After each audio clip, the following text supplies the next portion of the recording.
Hola, buenas tardes. Hello, good afternoon, everyone. My name is Elvis Fuentes, and I want to thank you guys for being here.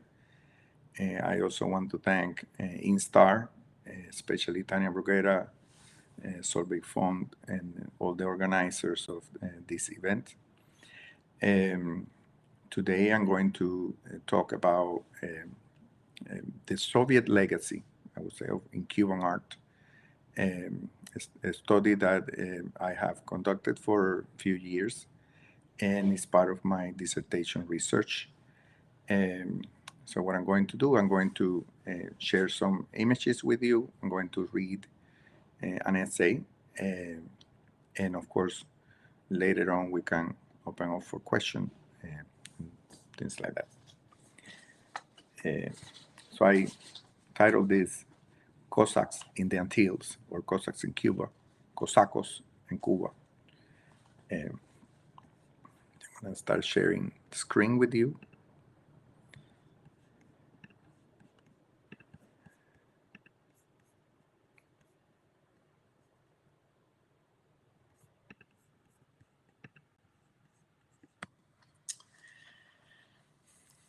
One day in 1899, the artist Alberto Lescay Merencio received a phone call from the engineer of a large project he was supervising to inform him that a freight train transporting black steel from Havana to Santiago de Cuba had temporarily disappeared.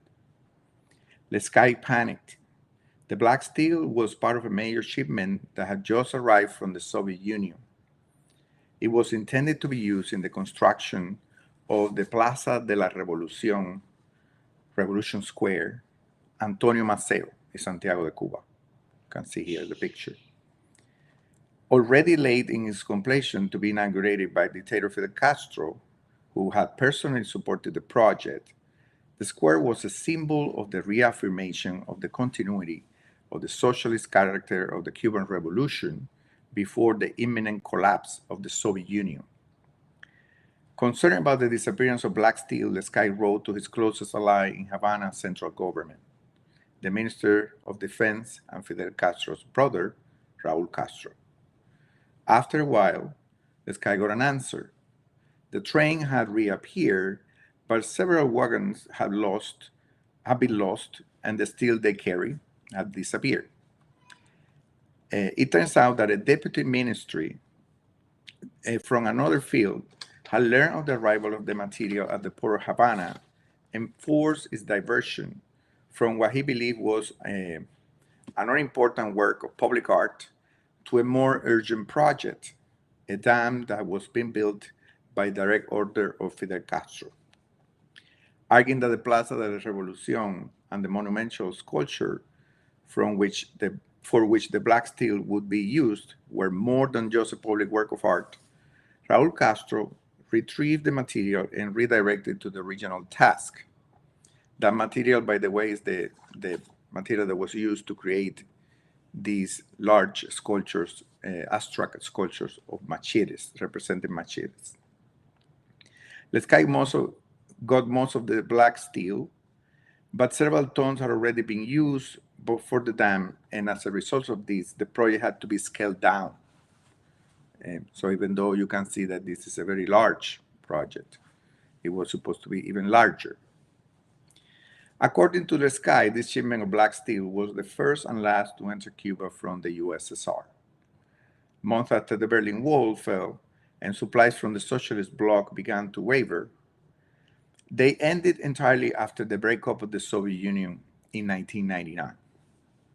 However, the shipment has left a lasting mark on the urban landscape of Santiago de Cuba, the island's second largest city. It was used to create this massive sculpture of the machetes by Marionex Ferrer, consisting of semi-abstract representation emerging from the ground. You can see there. This work accompanied a huge equestrian sculpture, you can see this is another view, of Antonio Maceo, a military leader and political leader of Cuba's war of independence against Spain in the 19th century.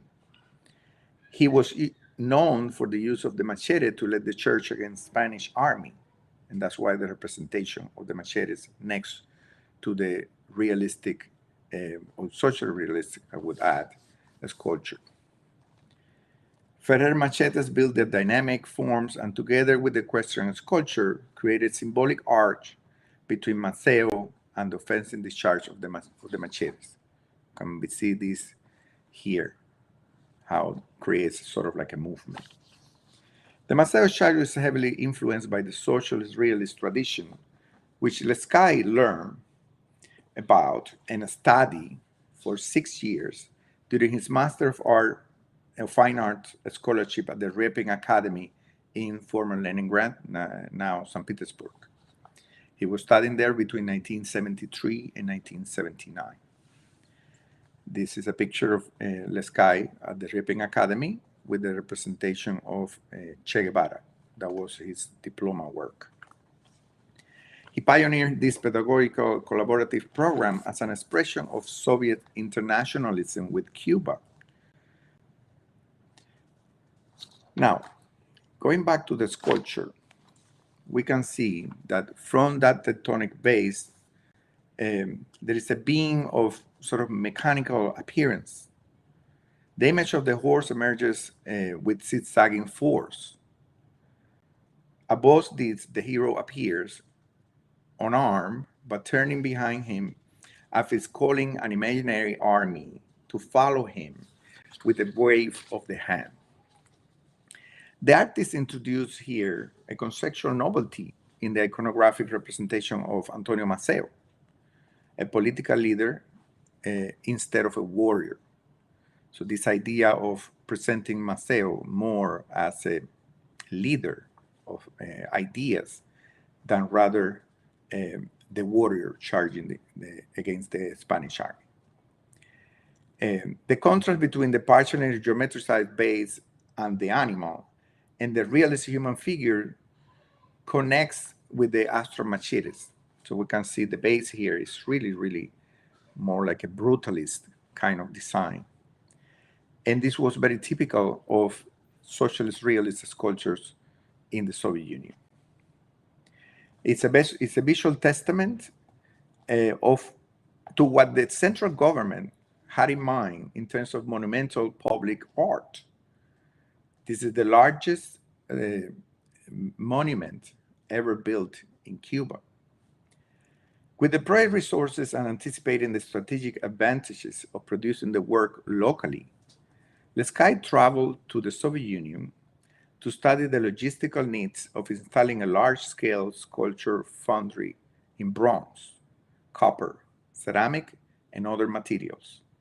He created the foundry shop and assembled a team of experts. Later, he turned his workshop into the Caguayo Foundation for the Development of Monumental and Applied Arts of Santiago de Cuba, which produces large format bronze sculptures and ceramic murals.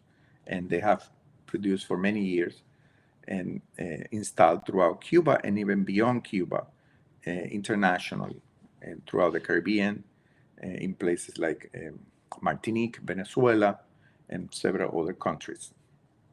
This monument is one of the most enduring legacies of the Soviet presence in Cuba, created by a Cuban artist, along with the foundry where it was forged.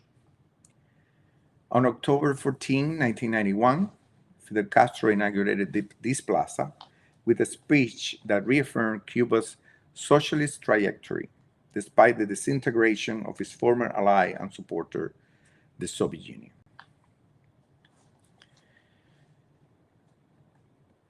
The legacy of Soviet culture in Cuba, in Cuban visual arts, has been scarcely researched by a historian.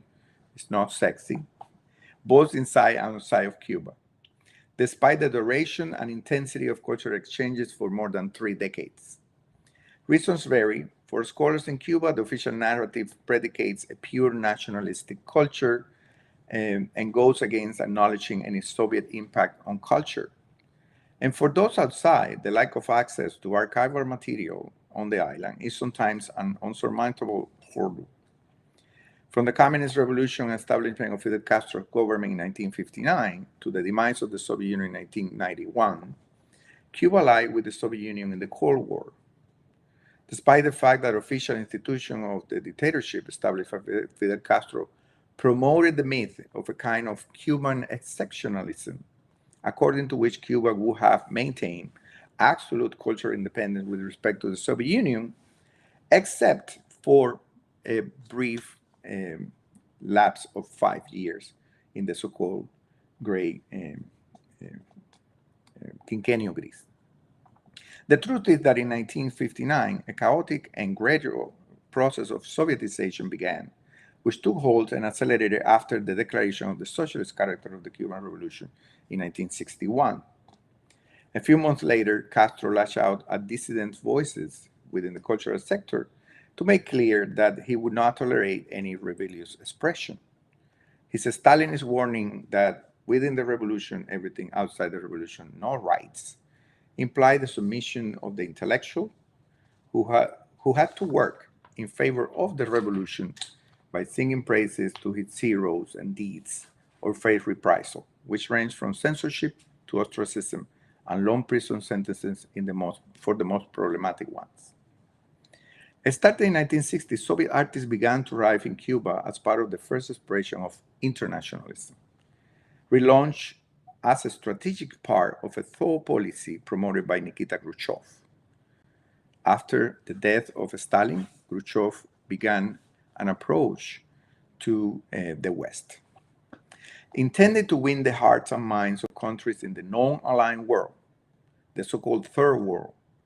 Soviet internationalism resumed after Stalin's death taking the form of an aggressive cultural diplomacy.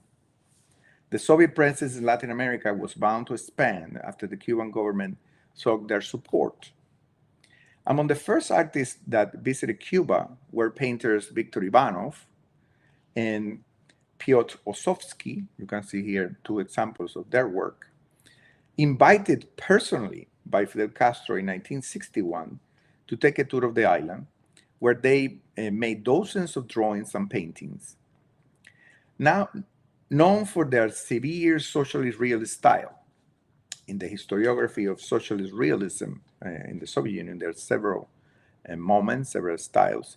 And after the death of Stalin is what is known the severe style, where there is a sense of, I would say, a sense of sober skepticism in a way. The figures are very dense, as you can see here, with not so much in terms of color. Known for their severe socialist realist style, Ivanov and Ossowski shows their work in Moscow Union of Artists at a bi-personal exhibition held in 1963. According to Ivanov, who I had the chance to interview in Moscow, they were received with great enthusiasm, and even he invited personally Che Guevara during his visit in 1963 to Moscow. Ivan Chuchenko visited in 1962. The Union of Artists of the USSR published postcards reproducing some drawings of his impressions of Cuba, including militiamen and women, Fidel Castro, and other revolutionary leaders. In a way, this is going to create a sort of iconography of the revolution that was first spread by these Soviet artists, but was at the same time spreading through photography supported and sponsored by the Cuban government. These artists created a catalog of images of soldiers, militiamen, intellectuals, and young Cuban people on the war path, proposing a testimonial record of a paradigm of revolutionary art to the new leaders in power. To what extent they influenced the shaping of a rebellious iconography as they had done in other latitudes. For example, we can think of national liberation movements in North Africa. It's something that has not been studied, but it escapes our purpose here. Although Soviet culture was seen by many as too strange and almost incompatible with Cuban culture, propaganda materials in Spanish edited and published in the USSR and in Cuba flooded the island in the form of films, magazines, books, and posters. Very soon, the revolutionary government had copied important aspects of the organization and structure of Soviet society, from the ideology based on Marxist-Leninism, with the Communist Party at the helm, to the militarization of everyday life, to the economy and technology and the cultural and educational policies that were imported during the first Congress of Education and Culture in Havana in 1961. A year later, when Cuba joined the Council of Mutual Economic Assistance of the Socialist Bloc, the material culture of both countries also began to resemble each other more and more. According to the official Cuban narrative, the Soviet Union made no serious impact on post-war Cuban art and culture because Cuban artists from the outset explicitly rejected Soviet cultural penetration and defended national culture. Contradictorily, the same narrative blames trends of ideological dogmatism, repression, and censorship on the Soviet or Stalinist influence. This includes the so-called Great Quinquennium, 1971-1976, which is attributed to a Stalinist origin. For many authors, 1971 marked the beginning of the Sovietization period, when the first Congress of Education and Culture defined art as a weapon of struggle, and the artist as a worker of culture, whose function was to serve the revolution in its goal of building a new society and a new man. The official narrative, still in force, of Cuban exceptionalism came into being during the 1980s, pointing to the creation of the Ministry of Culture in 1976 as the turning point towards the elimination of Soviet influence and the beginning of the so-called Cuban Renaissance. At the vanguard of this crusade against the Soviet, theoretically, was the inaugural Minister of Culture Armando Hart Dávalos, active between 1976 and 1997. In 1983, during a European tour that sought to regain Cuba's visibility after a decade of relative absence, he challenged U.S. President Ronald Reagan's accusation that the Cuban communist dictatorship had alienated the island from the Western tradition. I'm going to quote here Armando Hart. They accuse us of getting out of the culture of the West. Mr. Reagan has said that we must go back to the West. That is a serious problem because we cannot go back to where we are. As far as I know, the island of Cuba has not moved. We are in the West, and our ideological, political, and cultural discussions take place in our world, in the West. Following this script, authors such as Uruguayan artist Luis Kamnitzer completely ruled out Soviet influence in Cuban art. For example, a brief review of the events carried out by Minkult in its annual reports, Perfiles Culturales, shows that the presence of Soviet paraphernalia images was very widespread. In the 1977 edition, Cultural Life Across the Country turned to the celebration of the 60th anniversary of the October Revolution. For example, the National Drawing Salon had this event as its theme, the October Revolution. The first prize was awarded to Flavio Garcia, who presented Lenin through a very contemporary language, that's according to the jury, with which the event was documented. You can see here the picture and actually the details of Lenin portraits by Flavio Garcia. In his 1994 publication, Noir of Cuba, Kamnitzer features Garcia, one of the stars of the Cuban Renaissance, and the champion of the anti-Soviet cause. Yet he avoids mentioning his foray into the iconography of the Russian leader, despite having been awarded a national prize of drawing for it, as if it were the original sin. In the 1980s, especially influenced by this new wave of westernization, being connected with Soviet imagery of Soviet legacy of any sort, was seen again as an original sin. As in most Eastern European countries, the legacy of the Soviet culture in Cuban art is much more complex than it's recognized. It has multiple zones of intensity and significant moments. More importantly, it's quite common, and not at all exceptional, to find in other socialist countries the same push in favor of re-evaluating and promoting a national cultural tradition as a way of countering Soviet penetration. For instance, Milena Bartobla indicates that, quote, in contrast to such areas of society as the armed forces, interior security, and heavy industry, no direct Soviet influence was exerted with the aim of ideologically transforming Czech art and art history. She argues that the process that the discipline underwent could be described as soul Sovietization.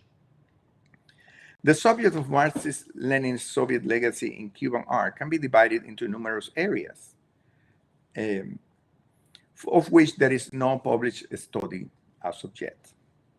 For example, the exhibition of Soviet visual arts that were presented in Cuba familiarized the island's creators with the production of posters, murals, photography, photomontage, caricature, engravings as privileged manifestations at the service of socialist society because of its capacity for reproduction or presence in the public sphere.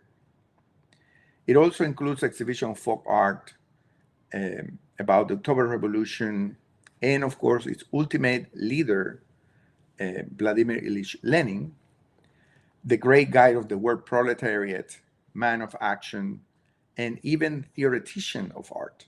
Lenin was presented as this massive genius leader by not only artists, but also by intellectuals in general in Cuba.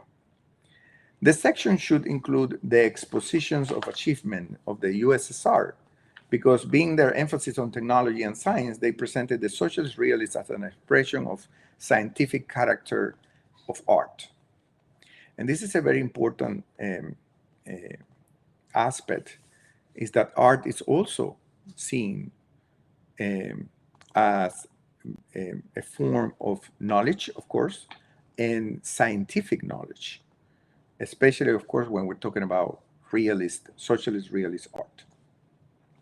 This exhibit often displays monumental painting and sculpture, such as one inaugurated by Anastas Mikoyan at the National Palace of Fine Arts in 1960. So already in 1960, some examples of public monumental painting and sculpture were presented in Cuba, coming directly from the Soviet Union. Popular magazines like Bohemia, you can see here one example of a cover of Bohemia, covered this exhibition event extensively. Although this one is from 1984, but throughout, the decades, starting in 1959 and 1960 with that exhibition that Anastasia Mikoyan inaugurated, there is a very, very widespread presence of Soviet imagery. And this is the magazine, very popular magazine that circulated throughout Cuba. A very inexpensive magazine, and again, very popular, very popular. Another area of study relates to the production of creators who have a formative experience with the framework of Soviet art pedagogy. However, this in turn must be divided in two groups, taking into account the context, intensity, and duration of said experience. On the one hand, there are those who study at the Soviet academies in Moscow, Leningrad, and Kiev.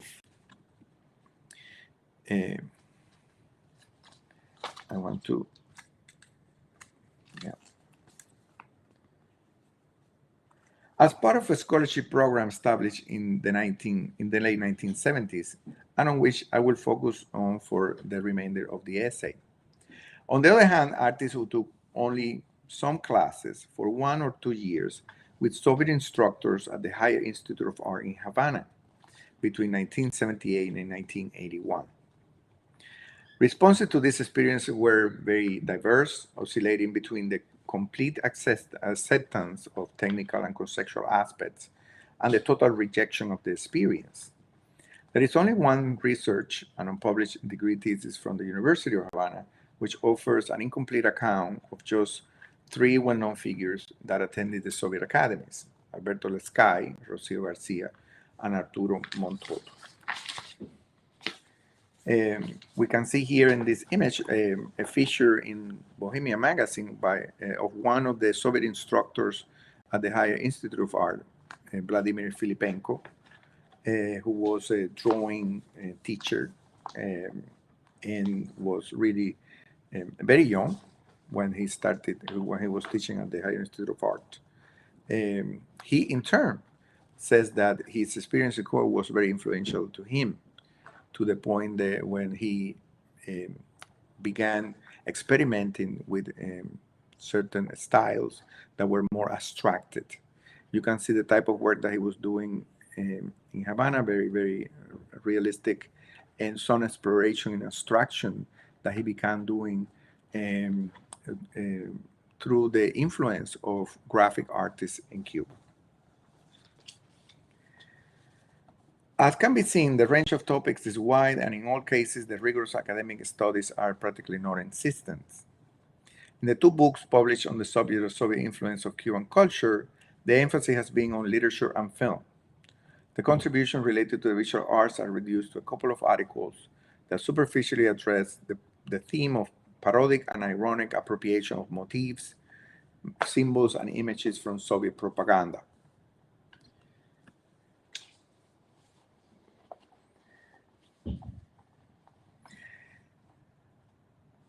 Through the as yet unexplored learning experience of Cuban art students in Soviet academies, um, I will illustrate some of the complexities and consequences of the relation of cultural exchange between Cuba and the Soviet Union in the period of greater closeness in the 1970s to just before the start of the perestroika period, the process in the late 1980s. The research is based in a series of interviews with artists and some professors at art academies in Moscow, St. Petersburg, and Kiev, as well as the review archival material in several institutions and in possession of artists. Learning as a foreign country. Felix Sautier has claimed the authorship of the idea of establishing a scholarship system for Cuban art students in the academies in the Soviet Union. Being such an unpopular subject on the island, it is improbable that someone else would try to take away the honor. However, the offer of a scholarship was an integral part of a cultural exchange package that the Soviet Union offered in its offensive of internationalist diplomacy in the Third World after Stalin's death.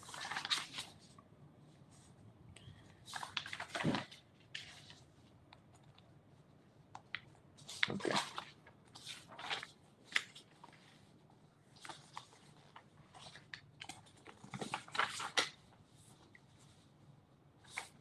I'm sorry. Okay. The interviewees, the artists that I interviewed, all agreed that the experience of studying in the Soviet Union was fundamental in their careers and development as artists. They pointed out great differences in methodological terms between studying art academies in Cuba at elementary and intermediate levels and in the Soviet Union at the postgraduate master's degree.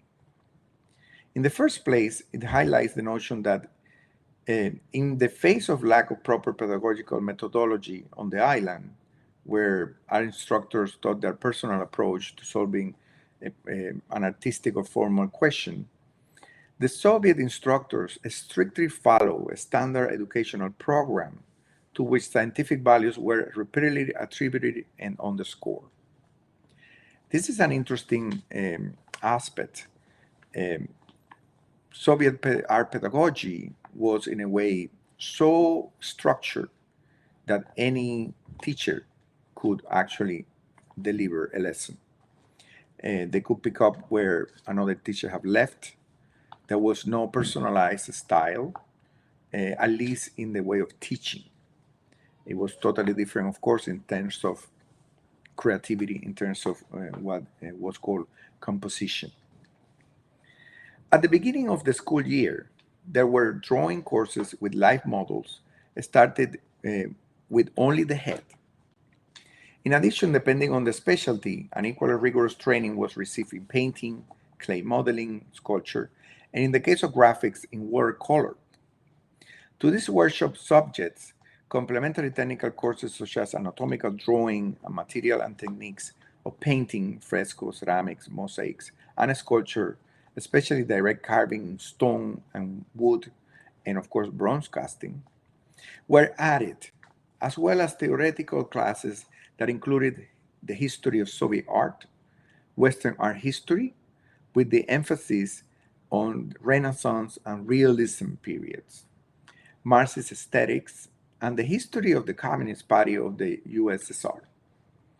The most feared of the theoretical courses was one called Scientific Communism, whose examination in the last year was a state of nature and without which the student could not graduate.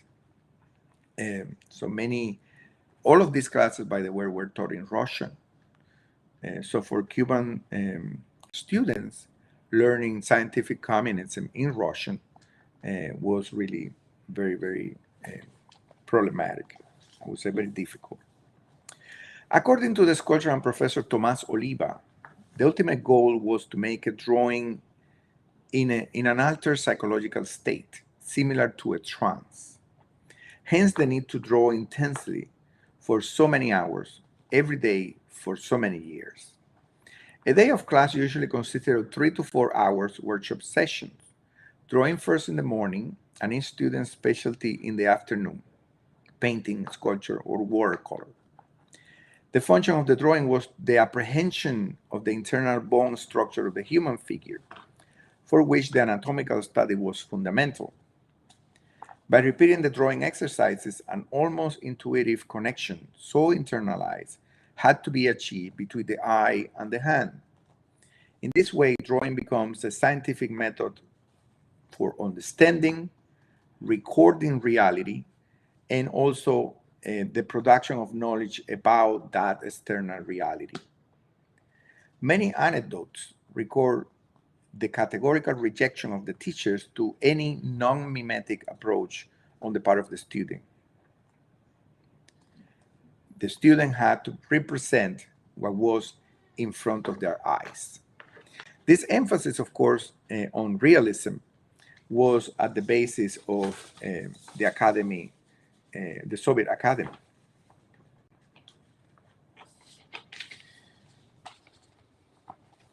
Visual appreciation exercises were constantly carried out, which aimed to re-educate the student gaze to be able to understand the effects of light, for instance, or volume. The painting was done with natural light, which entered through large windows covered with curtains to attenuate the impact, right, when it was very intense. You can see some example here. Garcia and Roberto Valentin Hernandez pointed out that when in Cuba they taught how to draw, paint, or sculpt the fabric, they did not distinguish between linen, silk, or satin, while in the Soviet academies, there was a lot of attention to aspects like drapery, very much, of course, in the tradition of academic art. Rosie Garcia and Lorenzo Linares, graduates of the Leningrad and Kiev Academy respectively, agreed that one of the fundamental knowledge acquired in these intense training sessions was to learn to look in terms of optical physics and to apply pigments on the fabric using these principles. In terms of the sculpture, what was important was what was considered the stand of the figure, the pose of the figure, as if in the pose were everything that determined the value of the figure, of the work. This is the example we saw before of the sky at the Repin Academy with representation of Che Guevara. By the way, that doesn't mean that artists were not interested in other styles. At the same time that they were doing these exercises in academies, they were producing some works, in some cases even abstract works, although they could not be shown to the teachers in the academy because they would be rejected. Alberto Lescay, for instance, or in the case of Rocio Garcia, both at the Repin Academy in former Leningrad, today St. Petersburg, they explore in paintings that were of a more abstract expressionist nature, in particular Lescay. This is an example of a work that he presented at the Havana Biennial of abstract expressionist paintings that he was exploring. The demands of Marxist aesthetics were reflected quite literally in representational methodology, which gave art a cognition function like any other science. Rather than highlighting a differentiation of art as knowledge of another type based on an episteme different from the natural science, it was about creating a methodology informed by knowledge adopted and adapted from other science. Thus, the transfer of legitimacy attributed to the natural science was guaranteed. This is the aspect of realism that was part of the teaching method. The socialist character of the style will be given in the subject matter of the work, which also had to have a national character. To encourage appropriate theme, the Academy familiarized students with historical type paintings in Soviet art history classes, particularly the Great Patriotic War, the Second World War, as well as portraits of leaders and heroes, depiction of the new protagonists of society, the workers, peasants, etc. These images were also reproduced in books and, more importantly, in original paintings exhibited in galleries and museums. Throughout the academies, there were many examples of those works.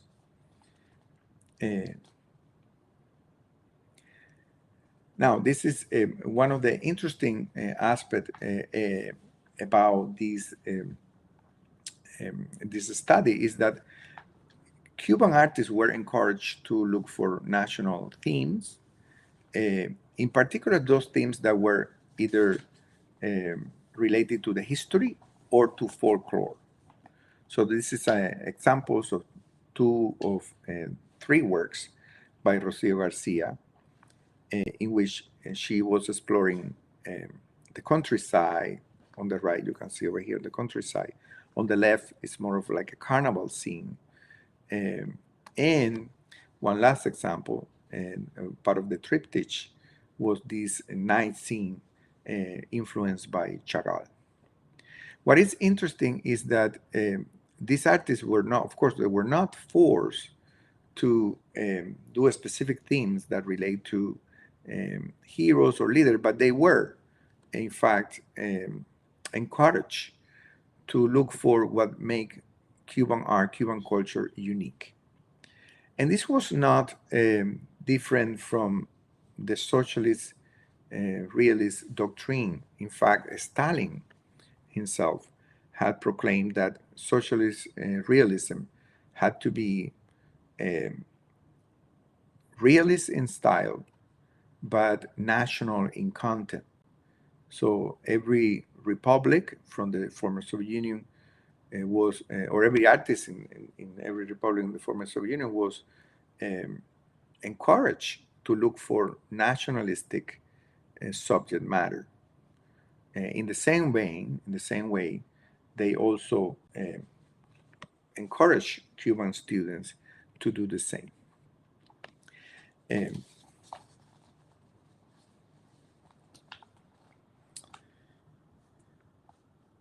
Now, students had 2 to 3 months of vacation during the summer. During this time, I'm talking about, of course, the Cuban students. After a whole year of classes, they would take 2-3 months in vacation. During this time, they had to work on drawing, painting, and sculpture, meaning that even though they were not going to school, they had to produce, and at the end of the summer, they had to present a huge amount of work. Returning to the academy at the end of the summer, they had to show the results of their work.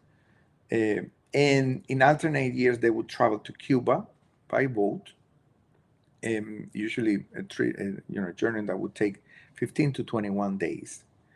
And what is also interesting is that they were also encouraged to start looking at things through the eyes of academic art. This means that they were started since the very beginning to scout for subject matter for their diploma works. This is the case of Cesar Ferrer. It's a sculptor from Santiago de Cuba who passed away very young, but in this case created this sculpture of Julio Antonio Mella, a Cuban communist leader, not associated with the Cuban Revolution. It was much earlier in the 1920s, but nonetheless part of the canon of heroes of the Cuban Revolution.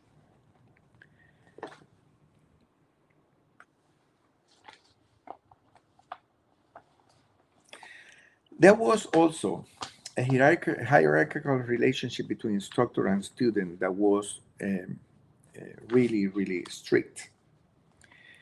In the critical exercises of the work, once the school assignments were completed, the students moved outside the classroom to make way for a committee of academic teachers who entered to evaluate their work. Only one of the students, the class assistant, stayed with the group to listen to their observations. This committee of teachers who will give then the opinion about the work, and that work will be presented to the student by the assistant. So there's sort of like creating a sort of distance between the teacher, the instructor, and the student. In the 5th and 6th years, remember this is a program that lasted 6 years. In the 5th and 6th year, the students work with their academic mentor, to whose workshop they requested to belong. The professor had the power to choose the student they wanted to admit to their workshop. So as a student, you would submit a request to join a workshop, but it was in the end the decision of the professor to accept you or not. This means, of course, a much more hierarchical structure than the one that was present in Cuban academies, where students had to work independently, and although they had some mentor, it was it was mentor that related to the specialty, and was not the professor didn't have the authority to just say no to a student. It was their student.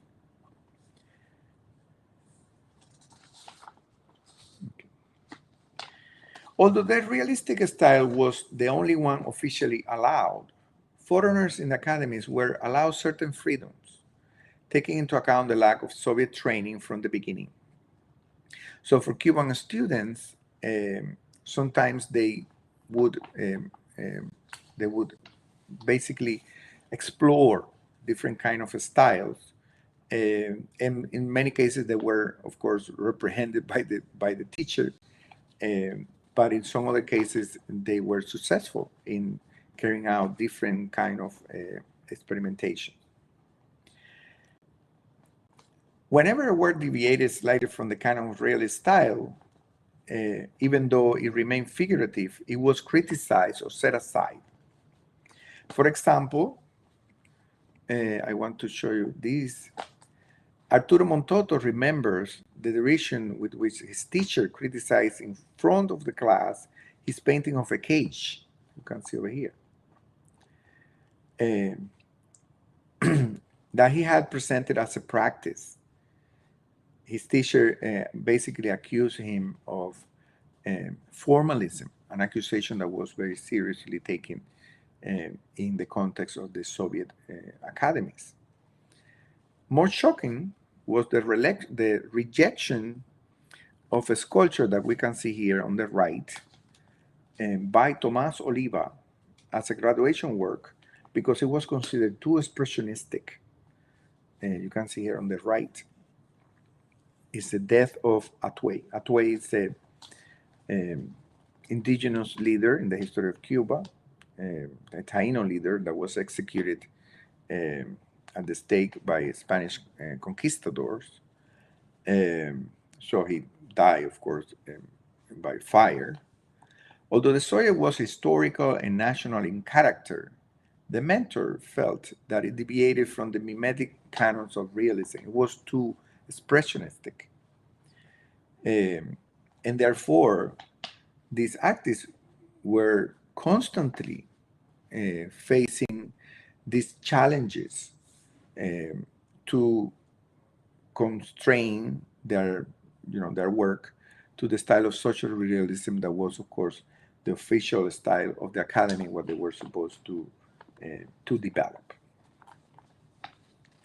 And I say this because I think we have to understand this idea that students, Cuban students in the Soviet Union, of course, they were foreigners, but they were also not only foreigners as nationals, but also foreigners in terms of art. They were coming from a tradition in Cuba where there was much more freedom, less strict hierarchical structure in the teaching system of art. This is an example of Omar Moya Moya from that studied graphics. And the type of work that they usually do will be illustration of stories.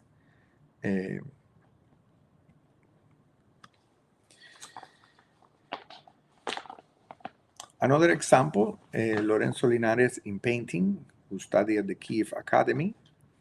In his case, he was particularly celebrated because of a type of painting that depicted national, uh, national and popular and folklore um, subject matter, like in the case of the rodeo scene.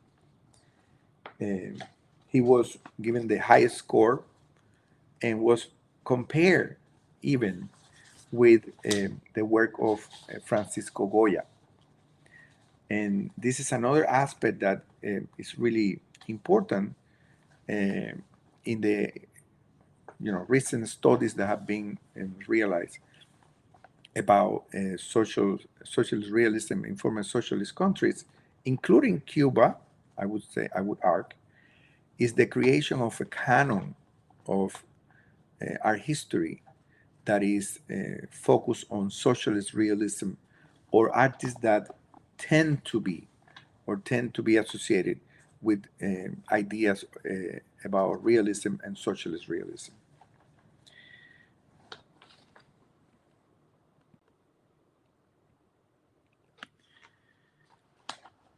In the case of Manuel Alcaide, who studied at the Moscow Academy, it's a little bit different. Manuel Alcaide began studying monumental painting, but then decided to change to theater when he realized that the academy was very strict. And this moving towards theater allowed him to work on more experimental languages, more abstracted languages, like in the case of these designs that were part of his diploma work.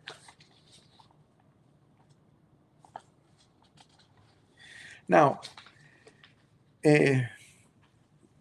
some of the artists, as you can see in the case of Carmelina Leiva, were much more attuned with the type of work, with the type of socialist realist work that the academies wanted to develop.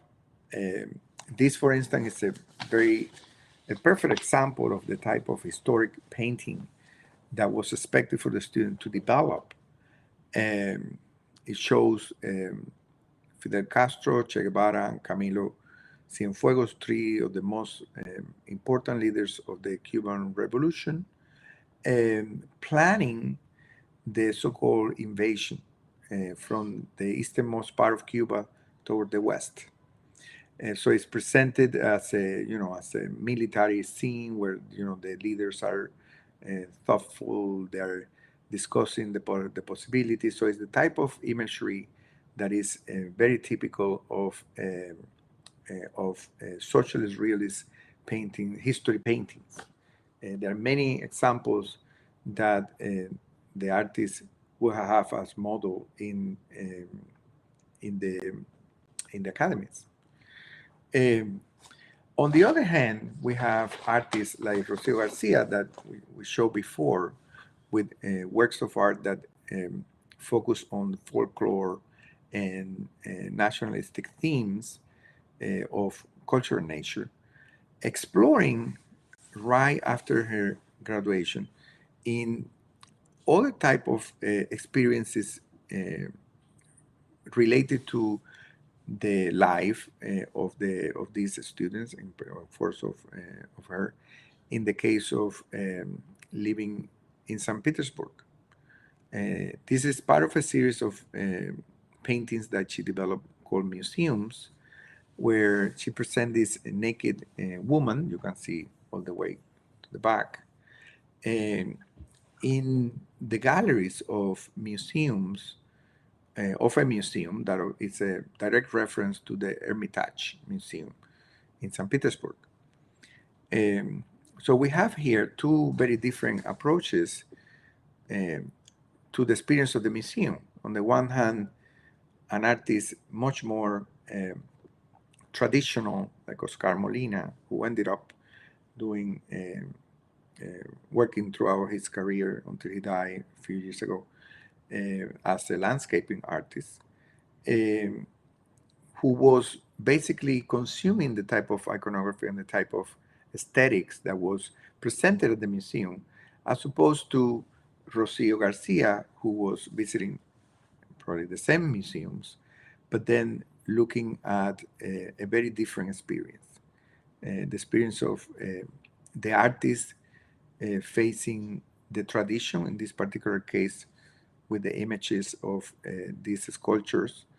Um, of course, we're talking about classical sculptures um, as a way of representing ideals of beauty that might be seen as untenable by this dark-skinned woman that you can see over here, naked in the background. Um and the other stream, I would say, would be artists like Manuel Alcaide, who I showed before, who move in a very different, I would say, in a very different group. Manuel Alcaide was partially member, let's say, or a collaborator of Muhamor. Muhamor is a group of experimental artists and performers that were active in Moscow, part of what is called now Moscow conceptualism. And they were doing series of performances, actions, events, one of which consisted in Manuel Alcaide bringing to Cuba uh, snow from the Soviet Union. Of course, the snow melted, and then he basically poured the melted snow into the Caribbean Sea, and then taking back um, water from the Caribbean, the Atlantic, the Mediterranean, different, four different seas, and bringing that water back to the Soviet Union, then freezing the water in the refrigerator, and then basically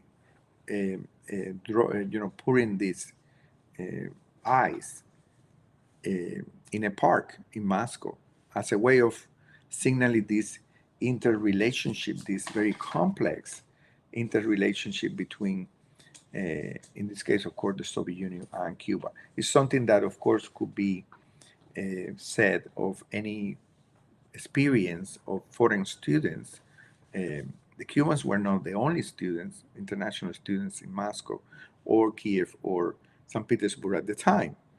This was part, as I mentioned before, of a much larger aggressive cultural diplomacy strategy in which artists from the third world were brought to the Soviet Union to learn a sort of this transfer of technology or transfer of knowledge that was seen as key to this policy of internationalism.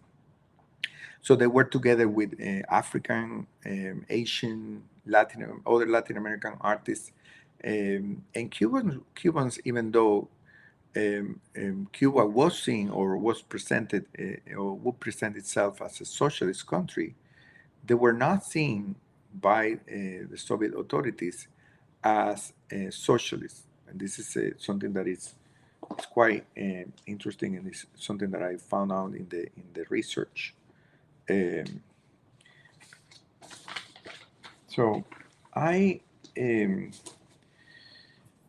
wanted to finish to conclude with this painting by Manuel Alcaide as well, who later went back to painting, interestingly enough, painting and drawing.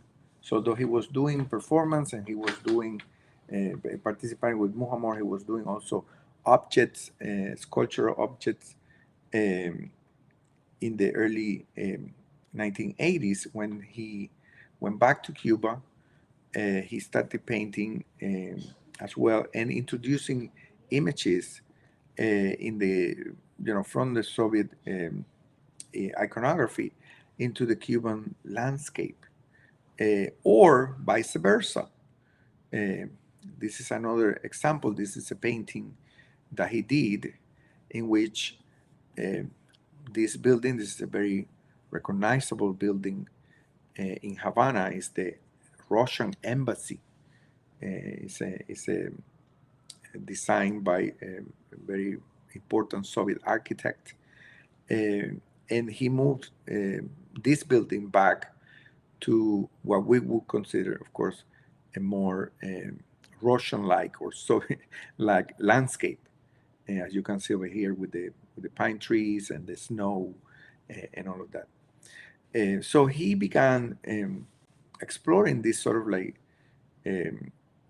strange relationship that images of Soviet legacy had in Cuba. And in particular, I think that this painting comes to, in a way, present this notion of strangeness, but at the same time also of ubiquity of this type of Soviet imagery. And we're talking, of course, here about an image of Vladimir Ilyich Lenin that is here in the horizon, with the light from the sun, of course, coming from his back. This type of imagery comes to summarize, in my view, the strangeness of this Soviet legacy by these artists in Cuban art. Now, I want to conclude, as I said, by reading this part. Graduates of Master of Degree in Soviet School were directly affected by the policy of rejection of the Soviet that a part of the leadership Ministry of Culture adopted since 1981. Paradoxical as it may seem, the once exemplary students were displaced and punished by the same instance that before rewarded them. And this is very important. These were students that have been selected to go study in Soviet academies based on different criteria. The criteria have to do with what was known as integral academic achievement. That would mean that it was not only artists that was proficient in terms of their academic training as artists, but also that have some participation in the political, ideological, cultural, I would say, life of the institutions.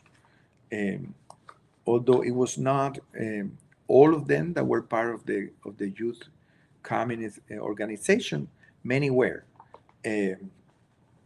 What is interesting is that when they returned as Soviet-trained artists, even though they did not adhere to practice of socialist realism, they were marginalized by the Cuban institution and even by their own colleagues once they returned to Cuba.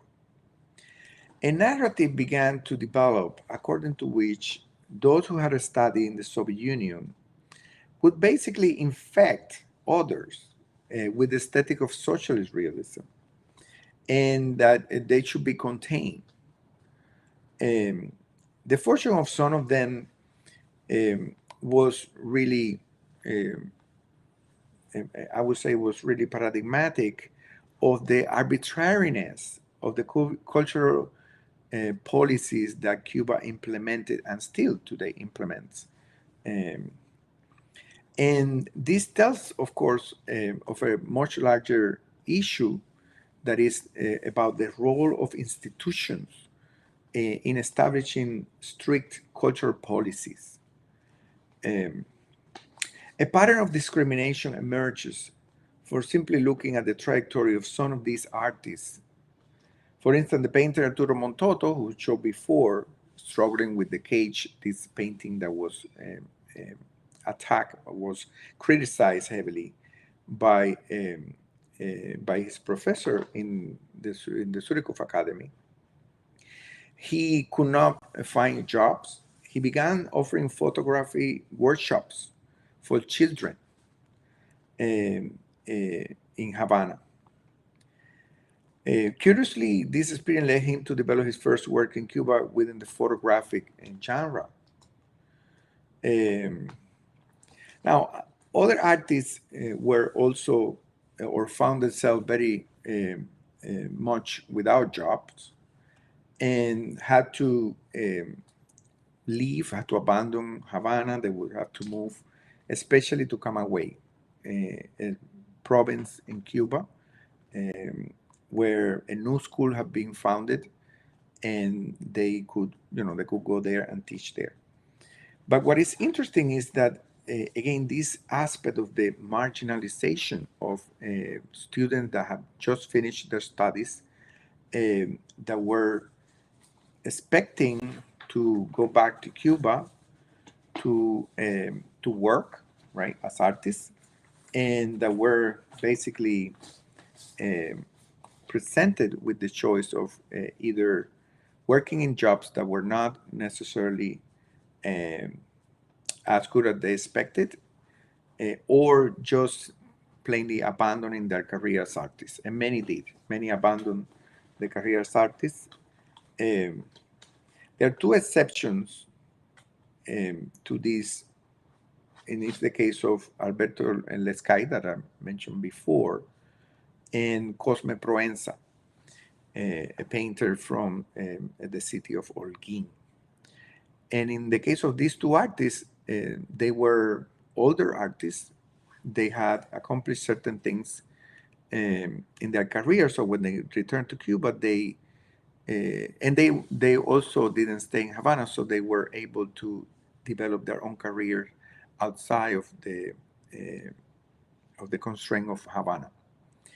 And that led to their successful integration in the cultural landscape of their provinces, away from these anti-Soviet policies that were being implemented mostly in Havana.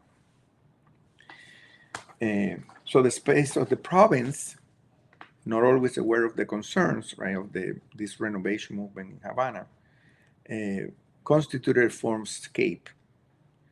And I mentioned Santiago de Cuba, I mentioned Holguín, but also Camagüey, where a large group of graduates relocated to work in a middle school art academy in 1986. There they continued working until the 1990s, when the economic crisis hit and they were unable to continue. They had to find other jobs. So this is what I wanted to present today. Again, to me, is really a testament to the arbitrariness of the cultural policies, centralized cultural policies of the Ministry of Culture in Cuba, that have been presented as being very liberal, in the myth about Cuban culture, about Cuban revolution, had been presented as being very flexible, very open, when in fact it was not. And a direct impact of that was precisely seeing in the work of these artists that have been trained in Soviet academies to do socialist realism, but as I said, none of them really work on socialist realism, except for the case of some sculpture projects by Lescay and other artists, especially sculptors that would create public artworks. So that concludes my presentation for today.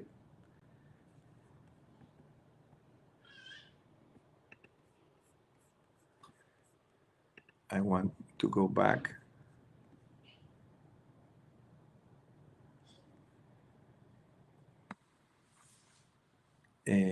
I want to see if there is questions.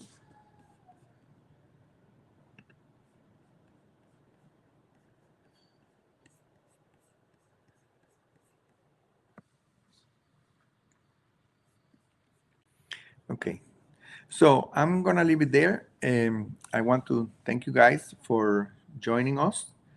I hope that this topic is, as I said, the topic of Soviet legacy in Cuban art, and in particular with these artists, these students, turn into artists. Of course, um, it's a very interesting subject in terms of the paradoxical aspect of it, and the fact that the Cuban institution, the Cuban government, um, supported these artists, sent them to study abroad for 6 years, and then after that, just basically ostracized them and decided not to support them because it was no longer the official policy. The official um, policy was to reintegrate Cuba, not anymore in the socialist bloc, in the Soviet influence bloc, because um, the influence of the Soviet Union was waning,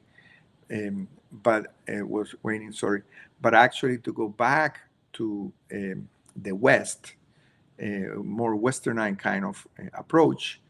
Um, and these artists were basically caught in the middle of this um, change, this shift in policy that led to many of them abandoning entirely their career, um, doing other things, or just um, pushing forward in some cases, like those cases we saw of Arturo Montoto, Rosie Garcia, Aysar Halil, I didn't mention, but also who were actually um, developing their work despite the fact that they didn't receive the support from the Cuban institutions.